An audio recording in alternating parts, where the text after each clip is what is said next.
play Sunderland, to see them play well, hopefully, and to win. Well, they've done it before, and things have gone wrong. But this is surely going to be third time lucky. 1973, and Norwich finally lay the ghosts of Terry Bly, Terry Alcock and the 1959 Cup runs, as they took on Spurs and gave their supporters their really first major national event.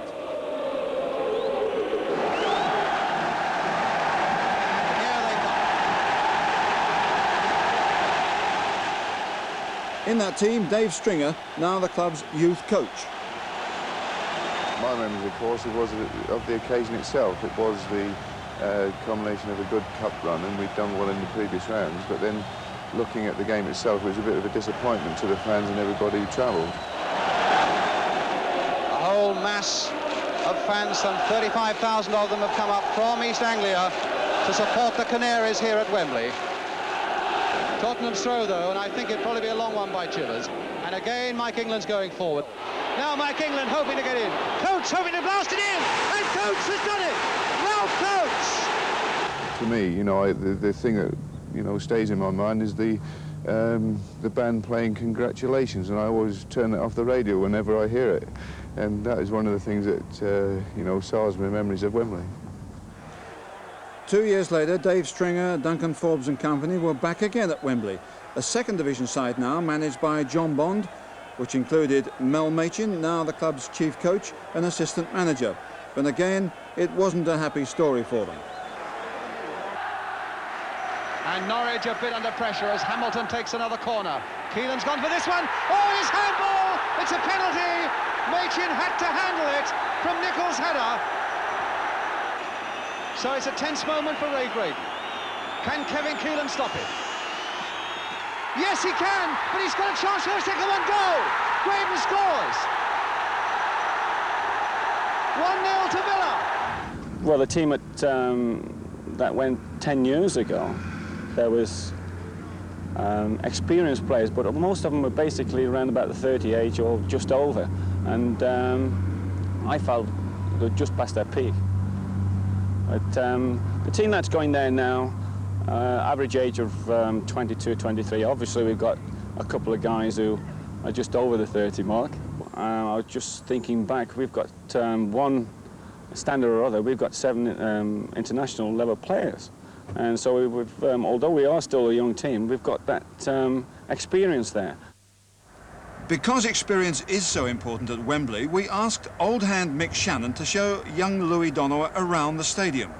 Joking, eh? But that's the dressing room. I know, yeah. The dressing rooms are not bad. Oh, watch out. That was a penalty.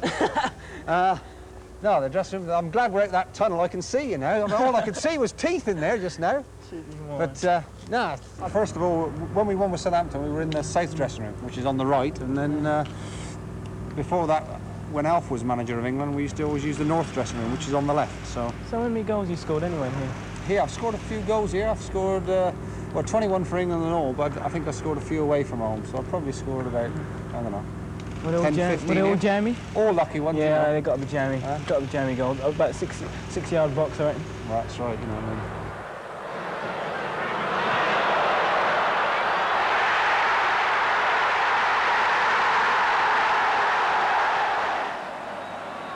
Chance to cross it in again towards Channon. Goal! In contrast to that sort of Wembley expertise, a handful of the younger Norwich players have no knowledge whatsoever of what it will be like. It'll certainly be a special occasion for Paul Haylock. Sunday is his 22nd birthday, and it'll be a totally foreign experience for Dutchman Dennis van Wyk. Dennis, have you actually ever seen Wembley? No, never been there, never seen it, only from the television.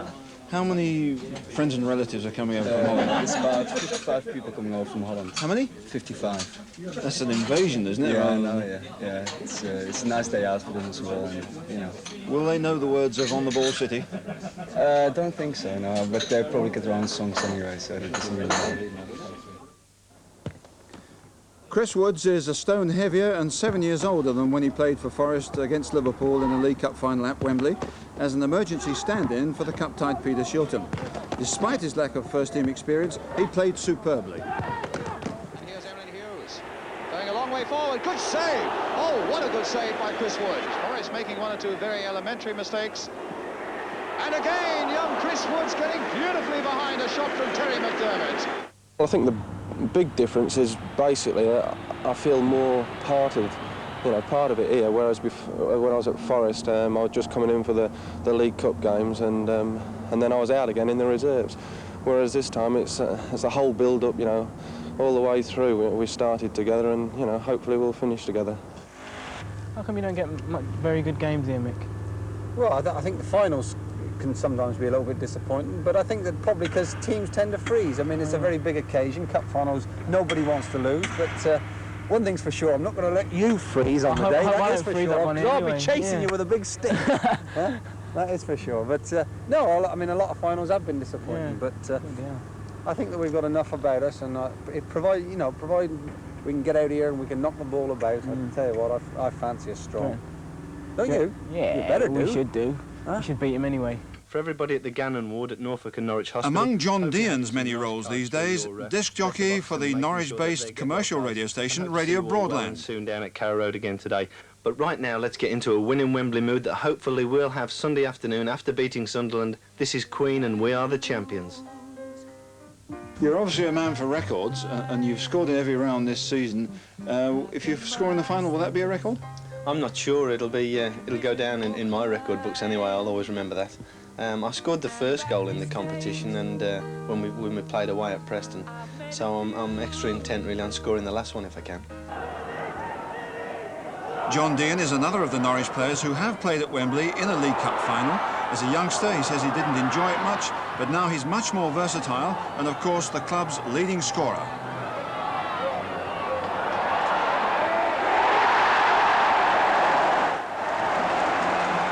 I'm always pleased to get in the first 11, really, yeah. But if I had to choose, really, I think I'd rather play up front than anywhere else. Had a lot of joy, though, when I did play in midfield, and actually when we played Sunderland last year at home, I scored a couple of goals from playing in midfield. But since I've been playing up front with Mick Channon, we've struck up quite a good partnership, and although the manager's getting some young blood in here, I think we're going to take a bit of shifting.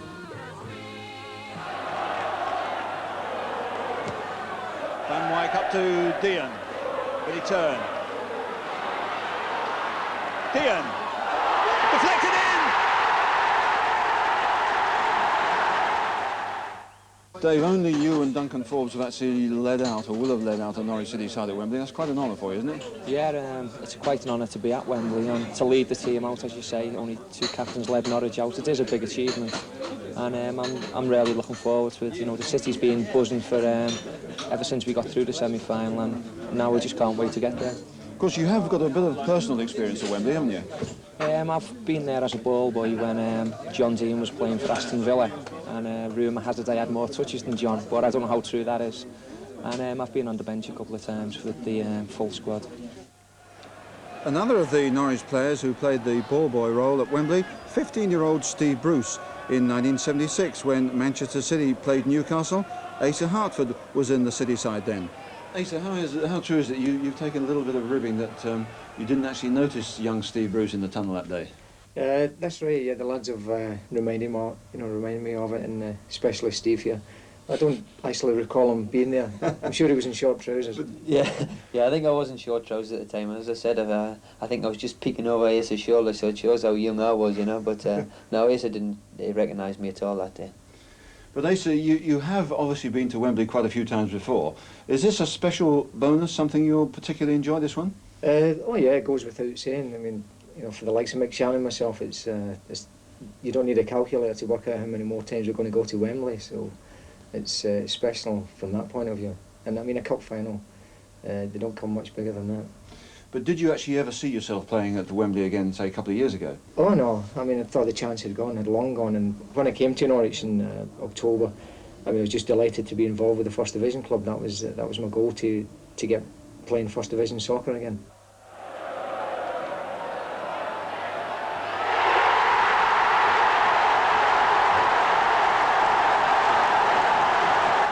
The fact that it's Sunderland as the opposition is quite important to you, isn't it? Yeah, they're sort of the arch enemy from when I was brought up as a kid, and I was always Newcastle, you know, and so Sunderland are the rivals sort of thing. So it goes without question that all my family will be there, and they're all Newcastle supporters really. And I think they'll be the only ones on the day from the northeast who'll be looking forward to Norwich winning the cup. you'll find the first 5–10 minutes, the pace will be unbelievable. You'll be breathing through your backside. Mind you, I've been doing that for the last 5 years, so it makes a difference. Yeah, do you reckon this will be your last game here then, Mick, eh? Could be your last game. My last game here. You've got to think positive. No, we'll be back here next year, I hope. You reckon? Well, that's I right. hope so. What about you? How many? I mean, I expect you to play a load more here, especially for England. Yeah. Eh? That's where Melly's going to be shouting at, isn't it? That's right. Anyway, I'm coming back to because they always have dog racing here, so I'll definitely be back here. You'll be back here to spend your money, though. Even if I'm not coming back to play football. And never know, I might be back as a manager. I'm just going to practice now being a manager. Who are you? Brian Clough. Yeah, Brian Clough. Give someone a volley, go on. I can't say nothing. I don't know. Come on, you! Do Melly, go on. I can't do Mel. Of course you can. The gaffer. Go on and do the gaffer then. Supporters have been there twice, 73, 75. Can you guarantee or can you give them any hope that this is third time lucky? No, I'm going to keep my fingers crossed like everybody else, because all the preparations in the world won't guarantee you anything. It's when those players go out across that white line, they're on their own then. We can't do much about it then until the half-time whistle. Possibly might have to do something then. But after saying all that, if the preparation is right and the players are in the right frame of mind, they'll give them something to cheer about. I'm convinced of that. But one little detail remains unsettled. The team Ken Brown will play. Well, my bet is that it'll be the side that won the second leg of the semi-final at Carrow Road. Well, what about Gary Rowell? Substitute is probably his best chance, although he might take over from Louie Donowa. What a story it'll be if he plays against his old club. You know, obviously I'm desperate to play, so the manager, obviously he picks the team, and I'll just keep my fingers crossed, you know. As you always say, first touch. Get your first touch. First touch right, and you'll be all right. Not all white. Not all white.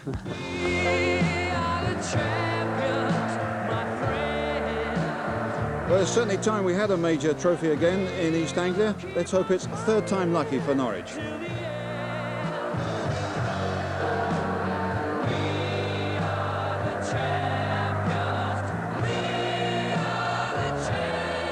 And on the script it says it'll be